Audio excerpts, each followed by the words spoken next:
پیارے بچوں، آج میں آپ کو سناؤں گی ایک دلچسپ کہانی جس کا نام ہے ایک عقل مند پرندہ۔ ایک دفعہ کا ذکر ہے کہ کسی گاؤں میں ایک شکاری رہتا تھا۔ وہ روز شکار کر کے اپنا اور اپنے بچوں کا پیٹ پالتا تھا۔ ایک دفعہ ایسا ہوا کہ جب شکاری شکار کرنے کے لیے جنگل کی طرف گیا تو اسے آسمان میں ایک بہت ہی خوبصورت اور نایاب چڑیا اڑتی ہوئی نظر آئی۔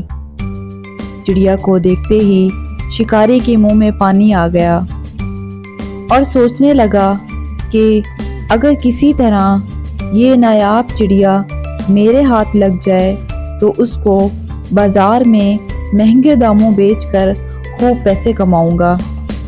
یہ سوچتے ہی شکاری نے بڑی چالاکی اور ہوشیاری سے شکار کے لیے جب اپنا جال بچھایا تو اس میں وہ نایاب اور خوبصورت چڑیا پھنس گئی۔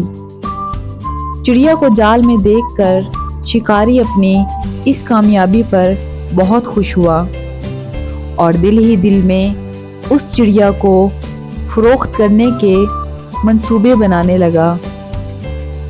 چڑیا جال سے باہر نکلنے کے لیے خوب پھڑپڑائی، لیکن چڑیا کی ساری کوششیں ناکام ہو گئیں اور اسے جال سے آزاد ہونے کی کوئی صورت نظر نہیں آئی۔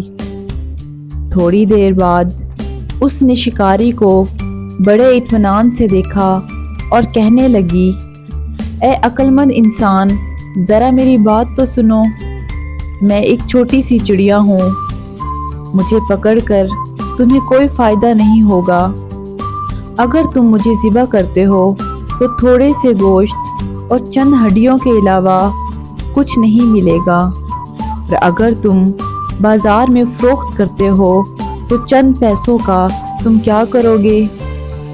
اور اگر تم مجھے آزاد کرتے ہو تو میں اس کے بدلے تمہیں کچھ ایسی نصیحتیں کروں گی جو تمہارے پوری زندگی کام آئیں گی۔ پہلی نصیحت میں تمہارے ہاتھ پر بیٹھ کر کروں گی، جسے سن کر تم خوش ہو جاؤ گے، اور دوسری نصیحت دیوار پر بیٹھ کر کروں گی، جو بہت اعلیٰ اور کارآمد ہوگی۔ تیسری اور آخری نصیحت ایک درخت کی شاخ پر بیٹھ کر کروں گی۔ اس لیے تمہاری عقل مندی اسی میں ہے کہ تم مجھے آزاد کر دو اور میری تینوں نصیحتوں پر عمل کر کے دنیا میں کامیاب انسان بنو۔ شکاری نے چڑیا کی یہ پیشکش سن کر تھوڑی دیر سوچا اور غور کیا اور اس کی بات مان لی اور جال کی رسی کھول دی۔ رسی کھلتے ہی چڑیا شکاری کے ہاتھ پر آ بیٹھی۔ پہلی نصیحت کرتے ہوئے کہنے لگی کہ کسی بھی ناممکن بات پر کبھی نہ یقین کرنا، چاہے کچھ بھی ہو۔ یہ کہہ کر چڑیا دوسری نصیحت کے لیے دیوار پر جا بیٹھی اور کہنے لگی، کسی بھی گزری ہوئی بات کا غم کبھی نہ کرنا۔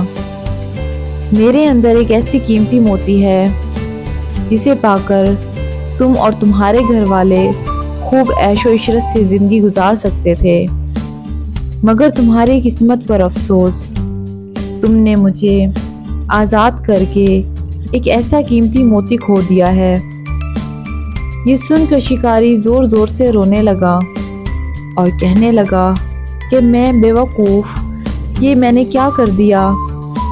ہاتھ ہے خزانے کو کھو دیا۔ پھر شکاری نے چڑیا سے تیسری نصیحت کے بارے میں پوچھا تو چڑیا نے کہا، ارے نادان، تم نے میری پہلی نصیحتوں پر عمل کیا نہیں تو تیسری نصیحت پر کیسے کرو گے؟ تیسری نصیحت تم جیسے نادان کے لیے نہیں ہے۔